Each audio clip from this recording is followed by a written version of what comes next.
Hello everyone and welcome to a video tutorial. Today we're going to be talking about how to make a time-lapse video using Hitfilm 3 Pro. I'm pretty sure you can do the same for Hitfilm Express, which is the free version. The Hitfilm Pro 3 is quite old, but you know, if you can, this bit will be left in. If you can't, then this bit will be edited out with some omissions. But anyway, we're going to talk about time-lapsing. So first off, depending on how you've recorded your video, whether you've downloaded it from your stream or you've just recorded it or OBS or something, you're going to want to import your file into Hitfilm. Now, depending on how long the footage is depends on what we're going to do next. Now, if your footage is under 3 hours, then all you really need to do is just make a composite shot from the stream that you want to time-lapse. And that's it. But if your stream is longer than 3 hours, it could be 12 hours, 4 hours, whatever, or 3 hours and 12 minutes, you're going to want to break it up because Hitfilm Pro 3 will only let you render 3 hour long footage, 3 hour long video, whatever. So you need to break it up, otherwise if you don't, whole of that stream will be missing. So for example, we got a 3 hour one here. What you can do is just go to a center point, hour 26, import that, and then just make a composite shot, and then I usually name it A, and then go back here, delete, then we start from there and we go to the end bit. We'll make a composite shot, hopefully, if this one's long. Now it's done. And we'll just go stream B. Like that. So if you're under 3 hours, you can just do it the first way by making a composite shot. If you're over 3 hours, then split up the footage into 3 hour segments, hour and a half segments, whatever. Just get it under 3 hours. Alright, next up, it's going to be the same all across the board. The key component into all of this is coming over to here. I know I'm covering it up, but I'll just come over here. And you want to go to temporal. You want to find speed, and this is the key for the time lapse. Come over here. Now, it's set to 1, which means it plays back at 1 times the speed, which is normal speed. What I normally do is go to 10. That means it's going to speed it up 10 times, essentially, so your footage is going to play 10 times faster. Then what you want to do is just simply save the project, because stuff might happen, and go to export. And what I normally do is export it and call the file's footage something like alpha stream 1 times 10, or if I'm using one stream but broken up into certain sections like A, B and C, then it would be 1A times 10. After that, you're going to want to bring in all the footage together, and what you're going to notice is the footage is going to have a massive section of nothingness. That's because what's happening is the video is essentially rendering out 10 times speed. Part of your video is just going to be nothing, or most of your video is going to be nothing. Most of the time, if it's a 3 hour video, it's only going to be 16 minutes long, the actual video footage, and you'll notice that the render times can be a bit long, like 17 hours or 2 days. It's not actually 17 hours or 2 days. What will happen is, after a while, the video will have nothing else to render and it will just go black. And what you want to do now is just edit it. So as you can see on the screen now, I'm just cutting it up. At this point, when it's 10 times, I usually just cut up the footage.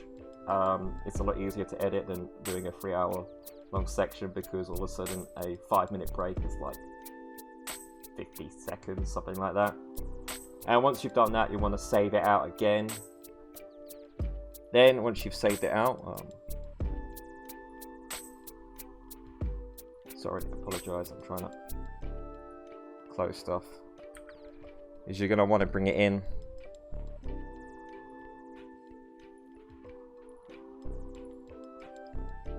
Let's see, so we got the and I use once you edit out as just the alpha video or whatever video times 10. bring it in here, and you want to make the composite shit again, and then you want to come back and do speed again. Now you could do speed times 10 again, and it'll go really super fast depending on how long your video is. For me, I usually just do this at times 3, so it's 30 times in total, and then render it out and save it as a 30 times file. Luckily, I've already done that with this. Yes, I'm fully aware. So I'm just cleaning up now. And then we're just going to import the 30 times. So as you can see here, it's done it again where there is nothingness. But we're also going to import, this is what I normally do for my art videos. You don't have to do this bit, but I usually get the finished image that I've drawn. And this is HD, so it's 1920 by 1080, which is what my comp setting is at. This is a much larger version, but we'll go into that why in a second. So we'll just bring that in, make it a composite shot. I'm just doing some quick editing now. I'm just going to go to the end bit, zooming along until it all finishes. Just about here. Cut that. Cut that. And then 630, so I'm going to say settings, turn this comp into a 730, because I normally do 30 seconds of a zoomed in of the image panning across or up and down. For this one, what you could have to do is just transform, position, and then around 7. Doesn't have to be exactly like I'm doing it, but however you want to do it. Now you might be having a video right now because you've basically time-lapsed an animation or something, or a 3D model, so whatever you want to put at the end here, go for it, but there we go. So it just pans down, and then we have the final image. Pans down. Now you can play around with the settings here with how the transform properties, whether they slow down when they get to the end, just so it's not as linear, so it looks a little bit better. So it's very slow to start with, and then it picks up a bit of speed, and then it slows down near the end. That's it. And then what you do here is export. That is 7.5 minutes. Okay, yeah, and you just export. And then I usually save it somewhere else, but I'll just save it here for now. I'll just call this alpha. Wow, I can't even spell today. Wow, I really can't even spell today. Apologies. Alpha time lapse. Done. Now, what you might want to do in this bit as well is add some music, maybe have some audio commentary later on. What I normally do is render this bit out, and then I could have it as a be right back screen, or have something playing in the background of one of my streams or whatever. And then when I want to get it ready for YouTube, that's when I would add all the do the audio dialogue, or add music, or music and audio dialogue.